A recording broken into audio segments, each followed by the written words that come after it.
नमो बुद्धाय संगम नमामि। आज हम लोग समर संघ में तकरीबन 14 महीने पूरे कर चुके हैं और इसकी जो मूल अवधारणा है, कंसेप्ट है जुड़ने और जोड़ने का, वो हमारे विद्वान लोगों द्वारा लगातार बताया जा रहा है। जुड़ने के क्या फायदे हैं, इसमें कोई नुकसान नहीं है और इसको हमारे साथियों ने कई तरीके से, प्राकृतिक तरीके से, जिसमें पशु पक्षियों से लेकर इंसानों के जुड़ने के उदाहरण देकर, हमारे महापुरुषों के, बाबा साहब के ऑर्गेनाइज होने के तरीके से बताकर, भगवान बुद्ध के संघ और उनके नियमों के माध्यम से कंसेप्ट हर रोज बताया जाता है। इसकी मूल अवधारणा क्या है, और मुझे लग रहा है कि अब हमारे बहुत सारे साथियों को ये कंसेप्ट अब क्लियर भी होने लगा है। लेकिन अब समय है कि हम लोग क्षेत्र में जा रहे हैं, हम लोग हर जगह एक्सेस कर रहे हैं, छोटी छोटी मीटिंग से लेके बड़ी बड़ी मीटिंग कर रहे हैं। हमें अपनी बात को कैसे कहना है, कैसे समझाना है, इसको मैं दो तीन चीजों के लिए भगवान बुद्ध की देशनाओं के माध्यम से समझाने की कोशिश करूंगा। भगवान बुद्ध का उपदेश देने का तरीका बहुत ही अनोखा था।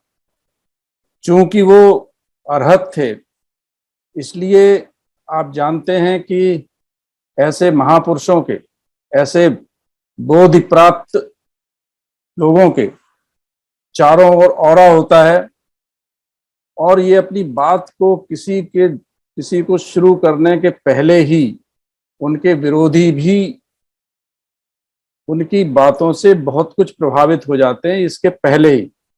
जैसे आपको पता है कि बोधि प्राप्त करने के बाद सबसे पहले भगवान बुद्ध सारनाथ में जो उनके पक्के विरोधी थे, पंचवग्गी भिक्खु, वो विरोध करने की सोच रहे थे लेकिन नहीं कर सके थे। वही भिक्खु उनके स्वागत के लिए उमड़ पड़े थे।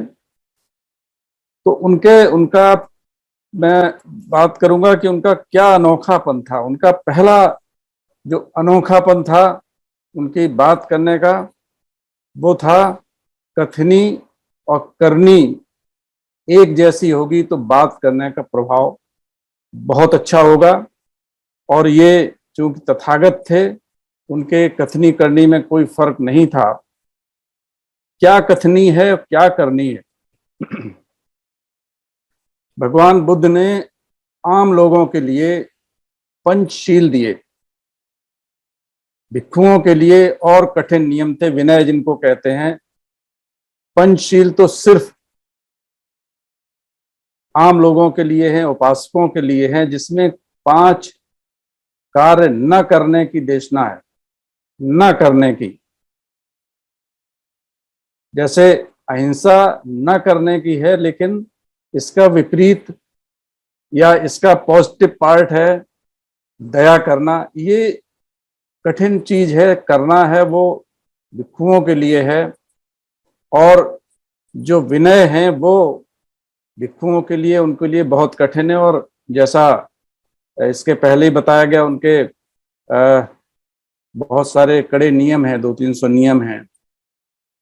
हम यहाँ बात कर रहे हैं कि जो पंचशील हैं, जो हम लोगों के लिए, जो समर संघ के लोगों के लिए ही है, उन पर अमल करना जरूरी है। और जब तक शीलों का पालन नहीं करेंगे और अपनी बात को रखेंगे, जैसे खेद के साथ कहना पड़ रहा है, किसी के लिए मैं नहीं कह रहा हूं, लेकिन मेरी जानकारी में हमारे बहुत सारे साथी, हमारे मिलने जुलने वाले लोग भी बात कुछ करते हैं लेकिन शीलों का पालन नहीं करते हैं, ये बिल्कुल कटु सत्य है। शीलों का पालन करना बहुत आवश्यक है। और अब हमारे पास समण संघ के, जिस तरीके से भिक्षु संघ के लिए भगवान बुद्ध ने जो कठोर नियम बनाए थे, अब हमारे पास 10 इसी तरह से गोल्डन नियम है। इनको मैं बहुत ही कठोर नियम कहता हूं। तो 2 पार्ट हैं, एक तो शील और दूसरे ये गोल्डन नियम। तो हमको अपनी बात में जब भी हम कहीं, चाहे वो हम इंटरपर्सनल कम्युनिकेशन करें, चाहे मीटिंग में हो, चाहे जहां हो, हम अपनी बात को कथनी और करनी, हमको पंचशील का पालन करना है और इन नियमों का पालन करना है। तभी हम अपनी बात को जब रखेंगे, तभी हम अपनी बात को वहां पहुंचा सकते हैं। ये भगवान बुद्ध का एक अनोखा तरीका था। भगवान बुद्ध की संघ की स्थापना जो उन्होंने की थी,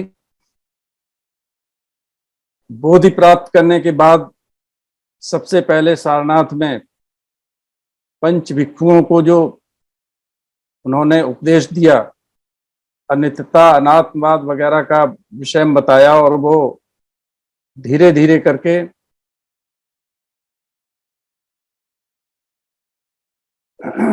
अरहत को प्राप्त हुए। लेकिन वो 5 थे। तो संघ की शुरुआत उन्हीं 5 लोगों से हुई, 5 भिक्षुओं से हुई।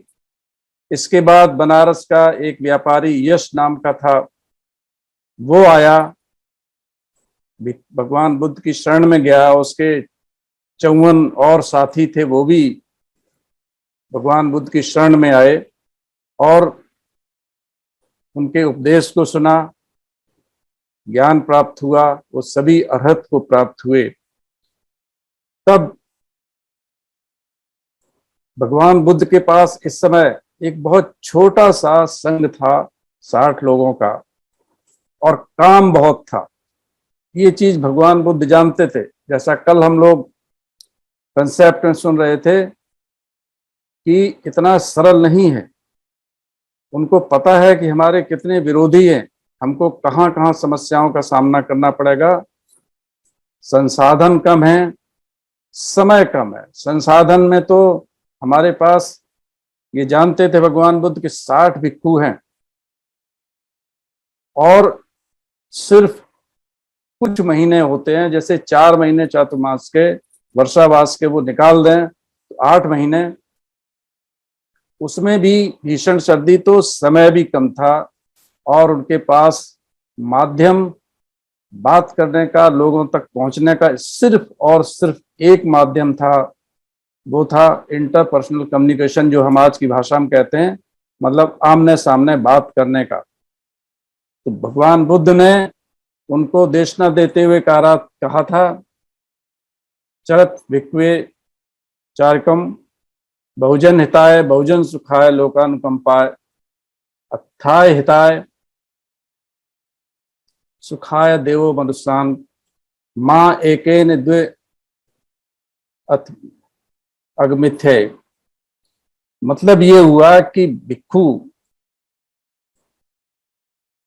सभी अलग अलग दिशाओं में जाओ, एक साथ 2 लोग मत जाओ, क्योंकि संख्या कम है और सभी चारों तरफ जाना है। ये हम बात कर रहे हैं 2500 साल पहले की, लेकिन अब हमारे पास वो स्थिति नहीं है। अब हमारी संख्या धीरे धीरे करके बढ़ रही है। जो 5 मई 2021 में थी, आज वो नहीं है। हमारे पास पहले एकमात्र साधन था पैदल चलना, अब हमारे पास और भी साधन है। हम दूसरी मीटिंग्स को मुंबई की लीजिए, बड़ोदरा की लीजिए, नागपुर की लीजिए, हमारे पास बहुत सारे साधन हैं। हवाई जहाज से, ट्रेन से, बस से हम कैसे भी जा सकते हैं। साधन भी हैं और तरीके भी हैं।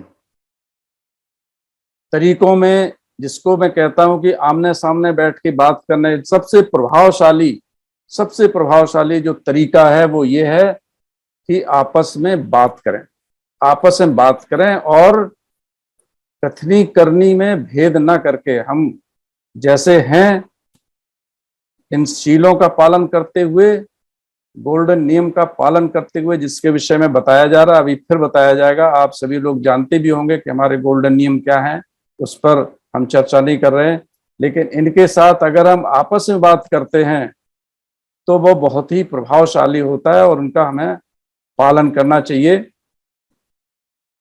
और हमारे पास तरीके हैं जिस पर हमारे इस समय वरिष्ठ संघी आजाद जी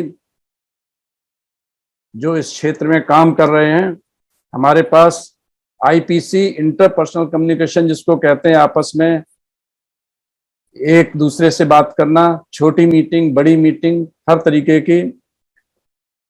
भगवान बुद्ध के समय में सिर्फ यही एक तरीका था। अब हमारे पास इलेक्ट्रॉनिक मीडिया भी है, हमारे पास प्रिंट मीडिया भी है, हमें इनका भी उपयोग करना चाहिए। हम इसके पहले भी हम ये चर्चा में लाते रहे हैं कि हमारे पास मैटर है तो हम लोग अपने मीटिंग्स में बैनर पोस्टर अगर संभव है अपने साधन से मांग के नहीं, चंदा से नहीं, हम स्पोक्स छोटे छोटे ये कार्य करने में सक्षम है, कर सकते हैं, हैंडबिल्स बंटवा सकते हैं, अपने कंसेप्ट को बहुत अच्छे तरीके से रख सकते हैं।